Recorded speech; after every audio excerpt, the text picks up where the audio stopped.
a budget cube versus a non-budget cube.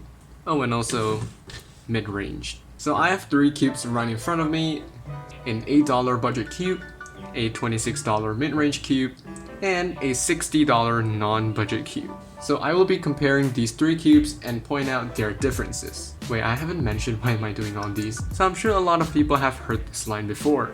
Don't buy the cheaper one because it wouldn't last long.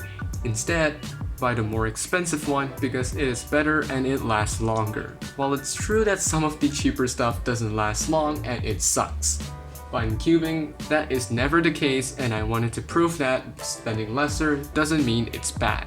So I will be doing an average of 5 on 3 of those cubes, and then point out their pros and cons, and then their differences. And keep that in mind, all of these cubes are being set up in the same way, so it would be fair. So first I tried solving with the cheaper cube, which is the $8 budget cube. The cube is not that fast, but I looped it to be fast, so basically, I don't need to put in more force to turn the cube faster. While solving, I don't have any major problems except the corner cutting is not too great and I run into some lockups when I try to perform algorithms fast. Besides that, corner twist happens quite often when I try to use harder finger tricks, so I ended up going with the easier finger tricks to prevent corner twists from happening. However, there are still pros to the cube. First of all, the cube is quite stable, which means I can control the cube easily while turning at my usual speed. This is great because stable cubes tend to reduce your mistakes since you won't be overshooting too much. Next, the original speed of the cube is great for beginners because it's not too fast and it's easy to control for beginners.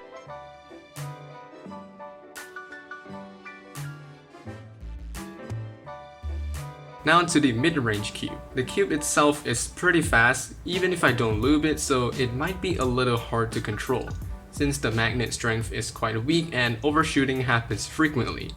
I don't see beginners having the ability to take advantage of the cube and be able to solve fast. The reason beginners can't take advantage of it is because most of the beginners start out turning slow. So if you just buy a fast cube, it will be pointless since you're just turning it slow and not taking advantage of the benefits of the cube. Besides, lockups happen frequently when I perform harder finger tricks like the $8 budget cube, even though the corner cutting is better. Now for the pros, the cube is quite quiet and low pitch out of the box, which I've mentioned before in my review of this cube. It is satisfying to turn and the feel you get from the cube might boost your improvement for a little bit since your confidence is being boosted from liking the cube. Now onto the last cube, which is the non-budget cube, the $60 cube. Now a lot of people might expect this to be good. Well, it is. But the thing is, should you be spending this much on a cube? So before I talk about that, I'm gonna quickly talk about the pros and cons for the cube. For the pros, the cube turns fast while being really stable, which is the thing that you can't find on the previous 2 cubes. Magnet strength of the cube is strong enough to hold the cube's shape and preventing it to misalign, thus reducing the chances of locking up. Besides the cube turning fast, the corner cutting is also pretty good, resulting in lesser lockups and be able to perform harder finger tricks without a problem. For the cons, since the cube is really fast, it requires a higher skill cap for you to take advantage of the cube. So if you're a slower cuber or a beginner, buying this will be completely pointless. So after testing out these cubes, it's time to move on to the next part, which is customizability. For the budget and the mid-range cube, they pretty much have the same customizations, like changing the screw tightness, and that's all. For the non-budget cube, it has more ways you can customize it. First, it has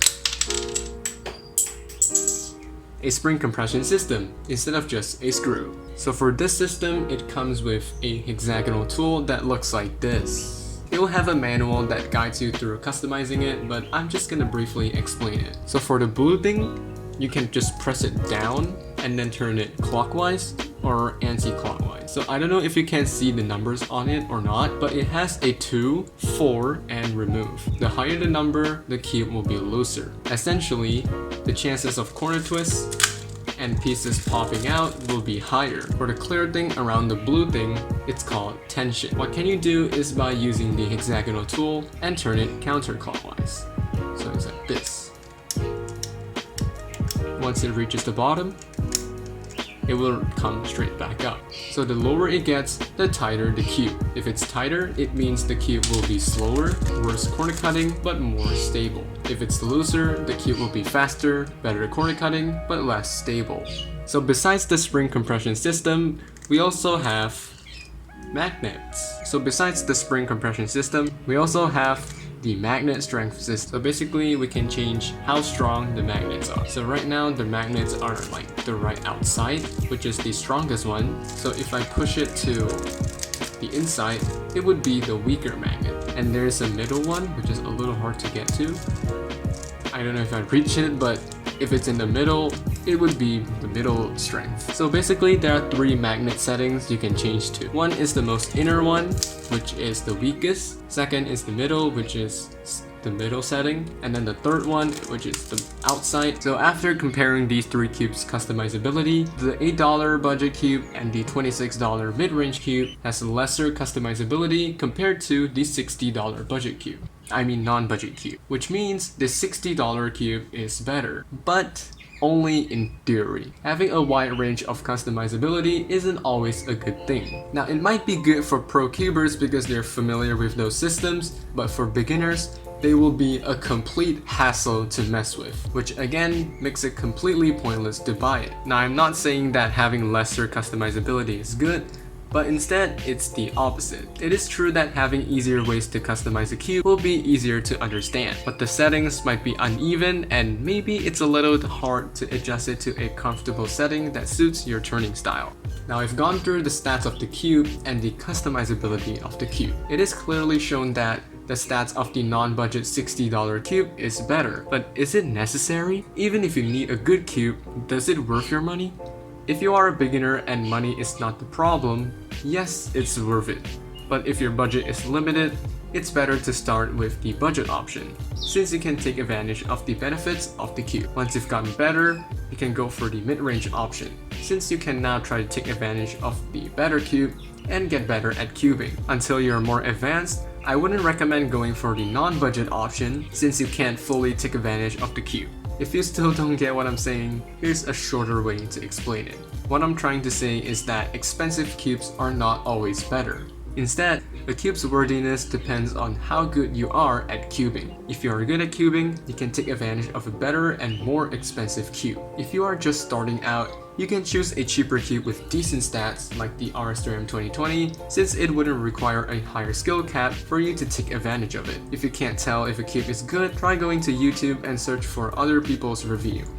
So after going through all these comparisons, the conclusion is, don't just go for the best or like better cubes and the expensive ones, go for the one that suits you. Anyways, thanks for watching and I'll see you guys next time. Bye.